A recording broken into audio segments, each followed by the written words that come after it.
Beneath the rolling grasslands of Salisbury Plain, where millions of tourists photograph Stonehenge every year, advanced ground-penetrating radar and AI-enhanced scanning technology have just revealed something that should not exist.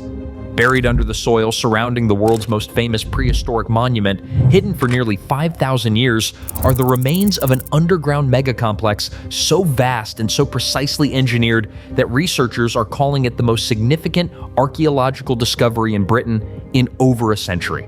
Massive voids, ritual chambers, a circle of enormous pits, each one 65 feet wide and 16 feet deep, forming an invisible monument that dwarfs Stonehenge itself. And here is what is truly terrifying. The deeper the scanners penetrate, the more impossible the findings become. Because what is hiding beneath Stonehenge does not match anything we thought we knew about the people who built it. For 5,000 years, Stonehenge has sat on this chalky plain about 88 miles southwest of London. And for nearly as long, people have asked the same question. How did Neolithic farmers with no metal tools, no wheels, and no written language build something this precise? The stone circle we see above ground is astonishing enough. Massive sarsen stones weighing 25 tons each, standing 30 feet tall, topped with curved lintels carved to form a perfect ring. Smaller blue stones weighing up to 4 tons, transported from Wales 150 miles away. Astronomical alignments accurate to fractions of a degree. The sarsen stones themselves were dressed smooth by pounding them with sarsen hammers, a process of sheer endurance that left the surfaces remarkably uniform.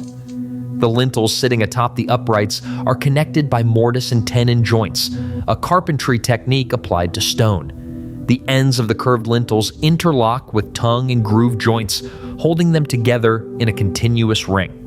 These are techniques you would expect from skilled woodworkers, not from people supposedly working with stone for the first time. And the circumference of the sarsen circle measures exactly 300 feet long, a unit of measurement that appears repeatedly throughout the site, suggesting a standardized system of metrication that predates any known measurement system in Britain. It is, by every measure, one of the greatest engineering achievements of the ancient world. But here is what almost nobody talks about. We have only excavated roughly 5% of the Stonehenge site. 95% of what lies beneath has never been touched by an archaeologist's trowel. And thanks to the most comprehensive underground scanning survey ever attempted, we now know that what sits above ground is just the tip of something much, much bigger. The story of what lies beneath Stonehenge begins in 2010, when a pan-European team of scientists launched a project so ambitious it sounded almost absurd. The Stonehenge Hidden Landscapes Project, led by Professor Vince Gaffney of the University of Birmingham and Austria's Ludwig Boltzmann Institute, set out to create a complete three-dimensional underground map of the landscape surrounding Stonehenge. Their tools were extraordinary. High-resolution magnetometers that could detect variations in the Earth's magnetic field caused by buried features. Ground-penetrating radar systems mounted on tractors that swept the terrain like high-powered lawnmowers, firing electromagnetic pulses into the Earth and reading what bounced back. Electromagnetic sensors, three-dimensional laser scanners. Over 4 years, they scanned nearly 12 square kilometers of terrain to a depth of about 10 feet, generating 40 to 50 gigabytes of raw data every single day. When Gaffney described those first days on site, he called it a geophysical circus coming to town. But nobody was laughing when the data started coming in. The scans revealed that Stonehenge was not a monument standing alone in a field.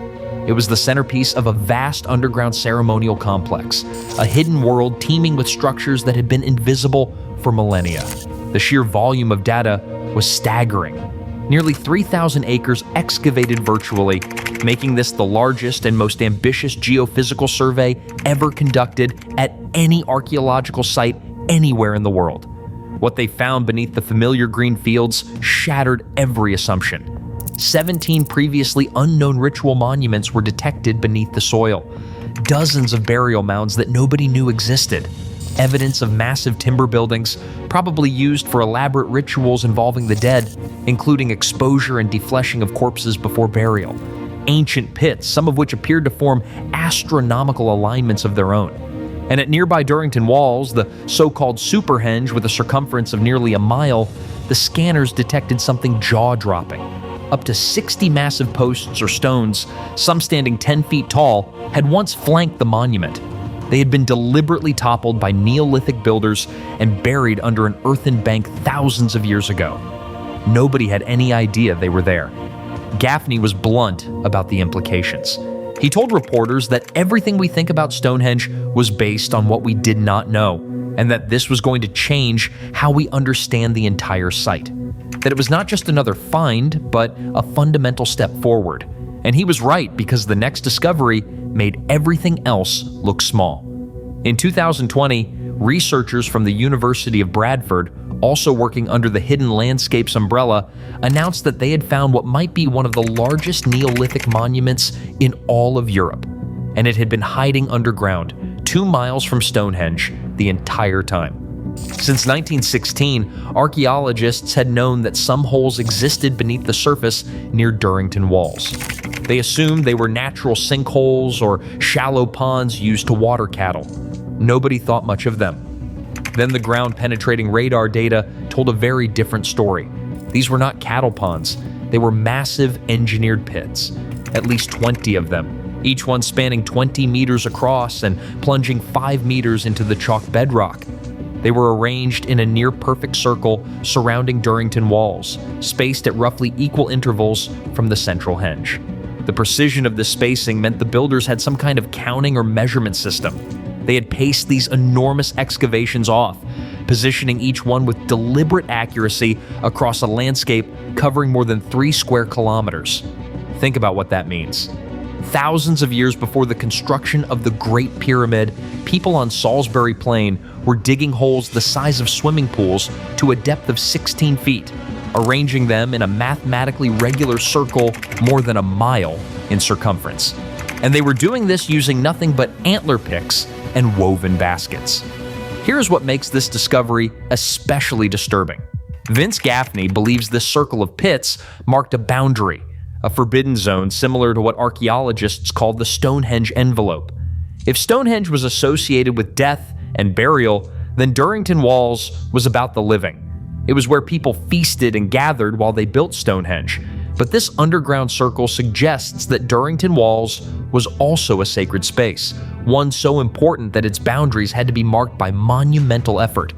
2 massive ceremonial complexes side by side, one for the living and one for the dead, were connected by underground features that nobody could see from the surface. There is more. The Stonehenge Riverside Project, which ran from 2003 to 2009, found evidence that Durrington Walls was not just a gathering place, but a settlement. Archaeologists uncovered the remains of small houses built from timber and chalk, along with a roadway or avenue linking the settlement to the River Avon. Analysis of animal bones and pottery revealed evidence of massive feasting, with pigs being slaughtered in enormous numbers, likely for communal celebrations tied to Stonehenge's construction phases. The people who built Stonehenge did not commute from distant villages. They lived here on the very ground beneath which those 20 massive pits now lie hidden. They ate here, they celebrated here, and then they went to Stonehenge to bury their dead. The underground landscape tells a story of a society far more organized and far more deliberately structured than anything we previously imagined for Neolithic Britain. But hold on, because the underground revelations are only half the story. In August of 2024, a team led by doctoral student Anthony Clark at Curtin University in Australia published a paper in the journal Nature that sent shockwaves through the archaeological world. For over a century, scientists believed that Stonehenge's central altar stone, a 6-ton slab of sandstone lying flat at the heart of the monument, came from Wales. It made sense. Most of the smaller bluestones came from the Preseli Hills in southwest Wales, about 150 miles away. The altar stone was grouped with them. Case closed, except it was not. Clark and his colleagues analyzed the age and chemical fingerprint of mineral grains within fragments of the altar stone. What they found left them speechless. The stone did not come from Wales. It came from the Orcadian Basin in northeast Scotland, more than 450 miles away, 750 kilometers. They checked the data and ran the analysis again. The result held with greater than 95% statistical confidence. Co-author Dr. Robert Eichser at University College London called it a genuinely shocking result. Anthony Clark himself said he could not believe it when the first batch of data came back. There was no way, he thought, that this stone could be so distinctly Scottish. But the geology does not lie. The mineral fingerprint is unique to one region on Earth, and it is not in Wales. It is near the Orkney Islands at the very tip of Scotland. Now think about what this means. Somebody nearly 5,000 years ago, before the wheel was common in Britain, identified a specific 6-ton slab of sandstone in northeast Scotland. They chose it deliberately, and then they somehow transported it more than 750 kilometers to Salisbury Plain. This is the longest known journey for any stone used in any Neolithic monument anywhere in the world. The researchers believe the most feasible option was marine transport. A sea voyage along the coast of Britain in boats made of animal hides stretched over wooden frames, carrying a rock that weighs as much as a large elephant. Why? What could possibly make one particular rock worth that level of effort? And this is not an isolated mystery. The blue stones from Wales, the ones from the Preseli Hills that weigh up to 4 tons each, were not randomly selected from a convenient quarry either. Chemical analysis has shown they came from multiple different outcrops spread across the Preseli Hills. The builders did not simply grab the nearest usable rocks. They traveled across Wales, identified specific stones with particular properties, and transported only those chosen stones 150 miles to Salisbury Plain. A 2017 study by the Royal College of Art found that some of these blue stones ring like bells when struck, producing loud, distinctive, potentially musical sounds. The researchers concluded that in much of the ancient world, rocks that made musical or unusual sounds when struck were thought to contain spirits or magical forces. Were these stones chosen for their sonic properties? Were they, in the minds of Neolithic people, somehow alive? In 2020, acoustical engineer Professor Trevor Cox and his team at the University of Salford built something remarkable. Using laser scan data from historic England and the latest archaeological research, they constructed a 1:12 scale model of Stonehenge as it would have appeared around 2200 BCE, when all 157 stones were standing. They 3D printed 27 stones and used silicone molds to cast the remaining 130. Then they placed this model, which Cox affectionately called Stonehenge Lego, inside an anechoic chamber and blasted it with sound. What they found was complete and extraordinary. Despite having no roof and enormous gaps between the stones, the complete Stonehenge circle trapped sound like an enclosed room. Reverberation time averaged about 0.6 seconds at mid-frequencies. To put that in context, a typical living room reverberates at about 0.4 seconds. Stonehenge fell into what acousticians call a sweet spot, where sound is genuinely amplified without creating muddying echoes. Voices inside the circle were boosted by more than 4 decibels. Music and drumming would have been enhanced with remarkable clarity. But here is the crucial detail. Those amplified sounds did not project outward. People standing just outside the stone circle would have heard almost nothing. Whatever happened inside Stonehenge was essentially soundproofed from the outside world. Cox told reporters that you would think the sound would just disappear to the heavens, but there were enough stones positioned horizontally that the sound kept bouncing back and forth. He called it quite magical. The implications are profound. Stonehenge was not built to broadcast ceremonies to the masses. It was built to contain sound, to create an intimate, amplified acoustic space for a select group. You needed hundreds or thousands of people to build it, but once it was complete, only a chosen few would experience what happened inside. Imagine standing inside that complete stone circle during a ceremony. Voices amplified to an almost supernatural degree, drumming reverberating off precisely shaped megaliths. An acoustic experience unlike anything those people would have encountered in the open landscape of Neolithic Britain. It would have seemed like the voices of gods. And this leads us directly into the most ambitious research project currently underway at Stonehenge, one that is taking advantage of a celestial event that only happens once every 18.6 years, the major standstill. This is the moment when the moon rises and sets at its most extreme positions on the horizon, climbing higher and sinking lower than at any other time in the cycle. It peaked in January of 2025, and from early 2024 through mid-2025, researchers from English Heritage, Oxford, Leicester, and Bournemouth universities, along with the Royal Astronomical Society, have been stationed at Stonehenge, documenting every moment when the moon aligns with the ancient stones. Everyone knows Stonehenge aligns with the summer solstice sunrise. Stand at the center on midsummer morning, and the sun rises directly over the heel stone. That alignment has been documented for centuries, but the lunar connection has always been debated.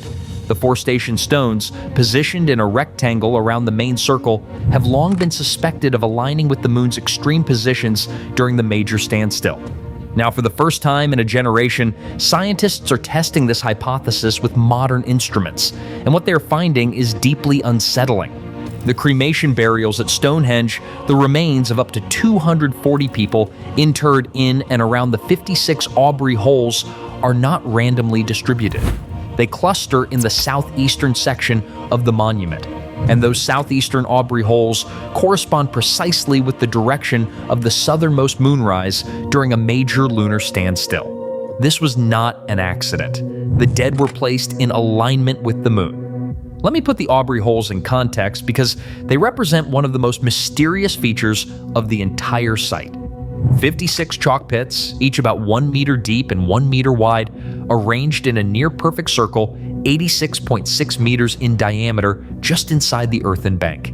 They were dug around 3000 BCE, making them older than the famous stone circle by about 500 years. The precision of their placement is remarkable, with a standard deviation in positioning of just 0.4 meters around the entire circuit. For decades, nobody was sure what they held. Timber posts, standing stones. The answer came in 2008 when Mike Parker Pearson's Stonehenge Riverside project re-excavated Aubrey Hole 7 and found that the pits had likely held Welsh bluestones, the same stones that were later moved to form the inner circle we see today. But the Aubrey holes also held something else: human remains, cremated bone fragments representing at least 63 individuals, though estimates suggest the total could be well over 150. In 2018, strontium isotope analysis of bone fragments from 25 of these individuals revealed something startling. At least 10 of them were not local. They did not grow up on Salisbury Plain. Their chemical signatures suggested origins in Western Wales, possibly the same region where the bluestones were quarried. Were these the people who helped move the bluestones? Were they honored with burial at Stonehenge as payment for their labor, or were they something else entirely? The evidence suggests that burial at Stonehenge was an extraordinary privilege. The majority of the cremated remains belonged to adult males, most in the 25 to 40 age range. These were not random community members. They were selected, chosen, perhaps leaders, priests, or master builders whose contribution to the monument earned them a place among the sacred dead. And the connection between Stonehenge and long-distance travel does not end with the cremations. In 2002, archaeologists discovered what became known as the Amesbury Archer, buried just 3 miles from Stonehenge.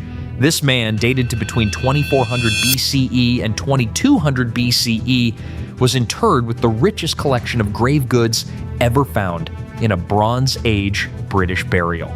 16 flint arrowheads, 5 ceramic beakers, gold hair ornaments, among the oldest gold objects ever found in Britain, metalworking tools, copper knives.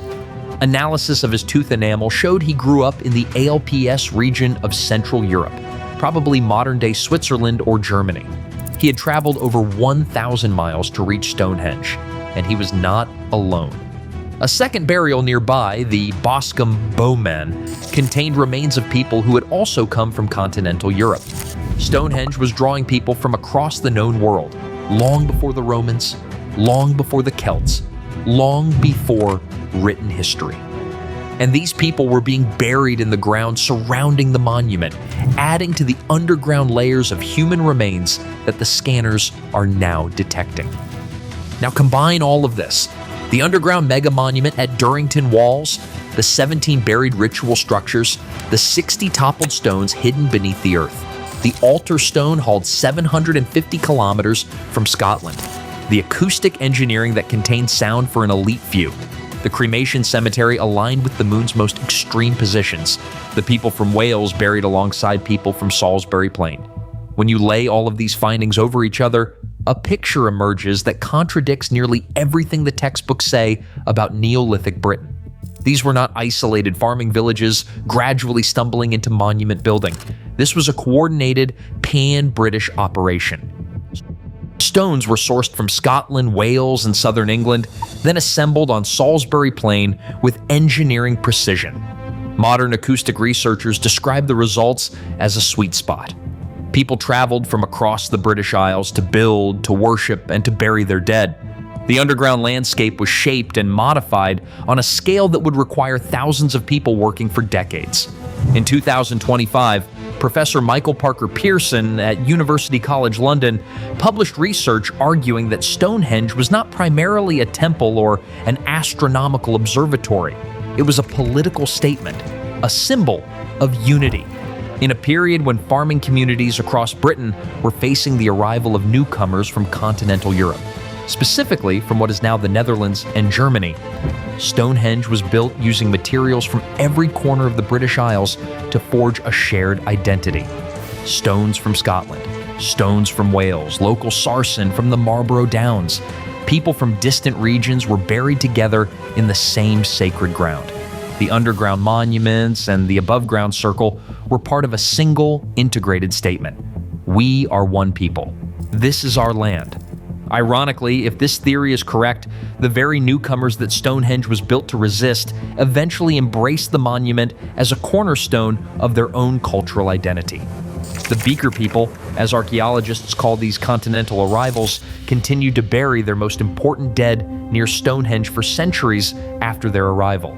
The Amesbury archer, who came from the Alps, was buried with the richest grave goods ever found in Bronze Age Britain, within sight of the stones.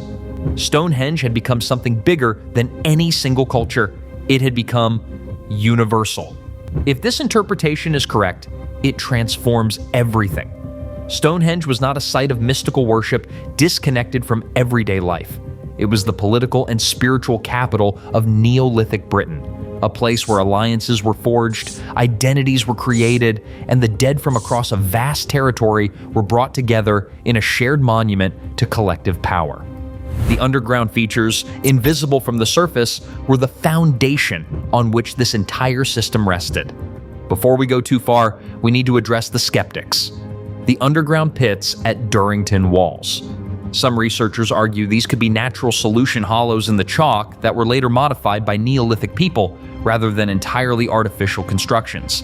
The regularity of their spacing could be partially coincidental, enhanced by selective interpretation of noisy geophysical data. The acoustic properties. While the Salford study is rigorous, skeptics point out that any circular arrangement of large stones will create some acoustic effects. The builders may have noticed and appreciated the sound properties after construction, rather than designing for them intentionally. Acoustic effects alone are not proof of deliberate acoustic engineering. The altar stone. While its Scottish origin is now established beyond reasonable doubt, the mechanism of transport is speculative. Some researchers have proposed that glaciers, not humans, may have carried some stones partway to their current locations, though this theory is hotly debated. The lunar alignments. Bradley Schaefer, professor emeritus at Louisiana State University, has argued that with dozens to hundreds of potential sightlines at any ancient site, one or more will always point near one of the 8 standstill directions purely by chance. He calls the lunar standstill extremely hard for a casual observer to recognize, visible only in detailed data. These are all legitimate criticisms. The mainstream interpretation that Stonehenge was built by skilled but technologically limited Neolithic people who achieved extraordinary results through organization and practical knowledge remains the consensus view. But here is what the mainstream struggles to explain. How do you coordinate the transport of a 6-ton stone from Scotland by sea nearly 5,000 years ago without some form of advanced social organization we have not accounted for? Why are the oldest features at Stonehenge, the Aubrey holes from 3000 BCE, positioned with such mathematical precision? Why do the cremation burials cluster in alignment with a lunar event that takes nearly 19 years to complete, meaning the builders had to observe the moon systematically across multiple generations? And why is 95% of the site still unexcavated? That last question may be the most important one. What we have found so far comes from scanning technology that can only penetrate about 10 feet below the surface. Deeper features remain invisible. The chalk bedrock beneath Stonehenge is riddled with natural fissures and solution cavities. Could there be artificial chambers deeper down that our current technology cannot detect? The Aubrey holes were only 1 meter deep. The Durrington pits go down 5 meters. The ground-penetrating radar and the Hidden Landscape Survey only reached 3 meters. What lies below that? Here is something most people do not realize. The earliest known activity at the Stonehenge site does not date to 3000 BCE when the Aubrey holes were dug. It dates to between 8500 and 7000 BCE, the Mesolithic period, when hunter-gatherers erected massive pine posts, essentially totem poles, at the site. That is over 10,000 years ago. These post holes were discovered by accident during a car park construction in the 1960s. They predate the stone circle by more than 4,000 years. Nobody fully understands why Mesolithic people chose this exact spot. But the fact that this location was considered special for at least 7 millennia before the first stone was raised suggests that whatever lies beneath may stretch back much further than the Neolithic. The chalk bedrock of Salisbury Plain is not a simple slab.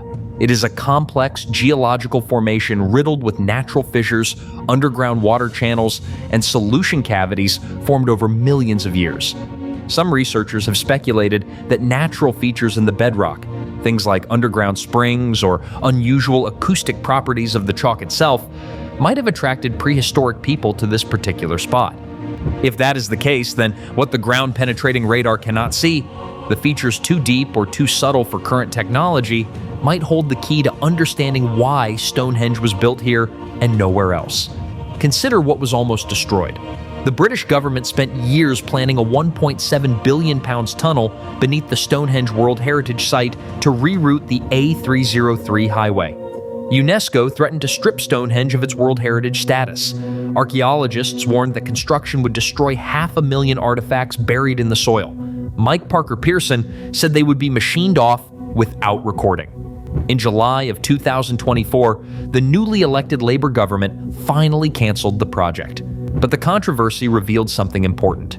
Even the archaeologists who opposed the tunnel admitted that the ground surrounding Stonehenge is saturated with undiscovered features. Every time someone digs, they find something new. Neolithic long barrows, Bronze Age burial mounds, Iron Age settlements, Roman activity, Saxon waterholes, layer after layer of human history compressed into the chalk soil, most of it never touched. The more we scan, the more we find.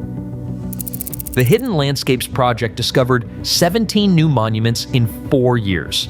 The Durrington pits had been misidentified for over a century. The altar stone's true origin eluded researchers for 100 years. What else has been hiding in plain sight? Here is what makes all of this genuinely terrifying, at least in the archaeological sense. Every major discovery at Stonehenge in the last decade has made the monument more complex, not less. More connected across greater distances, more precisely engineered than previously believed, more embedded in a vast underground landscape of ritual and ceremony. We keep expecting to find the limits of what Neolithic people could do, and they keep exceeding our expectations. The underground void at Durrington Walls alone, a circle of 20 pits, each 65 feet across, represents a staggering amount of labor. Removing that much chalk with antler picks and carrying it away in baskets would require a level of coordination and motivation that implies something bigger than local farming communities building a nice temple. It implies purpose, planning, a master design executed across generations, and the fact that they deliberately buried and concealed some of their own constructions, toppling 60 stones at Durrington Walls and covering them with earth, suggests they were not simply building, they were also hiding, sealing things away, making certain features visible and others invisible. Perhaps the most haunting implication comes from what the scanning technology suggests about what we still do not know. If 12 square kilometers of survey revealed 17 unknown monuments, what would 100 square kilometers reveal? The scale of the unknown is staggering. The Stonehenge landscape extends far beyond what has been scanned. Ancient pathways, Cursus monuments, and barrow cemeteries stretch for miles in every direction. Each one is potentially sitting on top of buried features as significant as anything found so far. And beneath the famous stones themselves, beneath the Aubrey holes and the cremation burials and the carefully positioned blue stones, the ground has barely been tested. Only 35 of the 56 Aubrey holes have been excavated. 21 remain sealed. What is inside them? What else did the builders bury alongside their dead? Many of these features remain sealed. And then there are the Y and Z holes, two concentric rings of pits dug around the outside of the Sarsen Circle. Radiocarbon dated to between 1800 BCE and 1500 BCE. These are among the last known prehistoric modifications to Stonehenge, and their purpose remains completely unknown. Archaeologists believe they may have been intended for a rearrangement of the stones that was never completed, but that explanation raises more questions than it answers. Why would people still be modifying Stonehenge 1,000 years after its main construction? What were they trying to change, and what happened that stopped them? The Y and Z holes represent an unfinished chapter in Stonehenge's story, a plan that was abandoned for reasons we may never understand unless the ground itself provides the answer. We do not know. And that is what keeps archaeologists awake at night. Not what we have found, but what we are certain is still down there, waiting. The technology is improving every year. Resolution is increasing. AI pattern recognition is being applied to existing data sets, finding connections human eyes missed. The lunar standstill research is producing new data through mid-2025. Deeper scanning methods are in development. And somewhere beneath the chalk and soil of Salisbury Plain, beneath the grass where tourists stand and take photographs, there are structures and features and perhaps entire monuments that have not seen daylight in 5,000 years. Many of them are still buried. Consider this. Other major Neolithic sites have revealed astonishing underground surprises when properly investigated. The nests of Brodgar in Orkney, Scotland, near the very region where the altar stone originated, contained a massive temple complex that was deliberately buried and sealed by its builders around 2300 BCE. This is a Neolithic precedent we cannot ignore. They dismantled parts of it, slaughtered hundreds of cattle in a farewell feast, and then covered the entire site with earth. It lay hidden until farming activity disturbed it in 2003. If the people of Orkney buried their most sacred temple, what might the people of Salisbury Plain have buried beneath theirs? What these underground discoveries will tell us when we finally uncover them may rewrite not just the history of Stonehenge, but the history of civilization itself. Because if Neolithic Britain was capable of coordinating stone transport from Scotland, building acoustically engineered ceremonial spaces, tracking an 18.6-year lunar cycle, and constructing underground monuments on a continental scale, then we have been catastrophically underestimating what human beings could achieve at the very dawn of organized society. Maybe the real void beneath Stonehenge is not a hole in the ground. Maybe it is a hole in our understanding. A gap between what we assumed about the past and what was actually there all along, buried just beneath the surface, waiting for the right technology to bring it back into the light. If you found this fascinating, hit subscribe for more stories like this.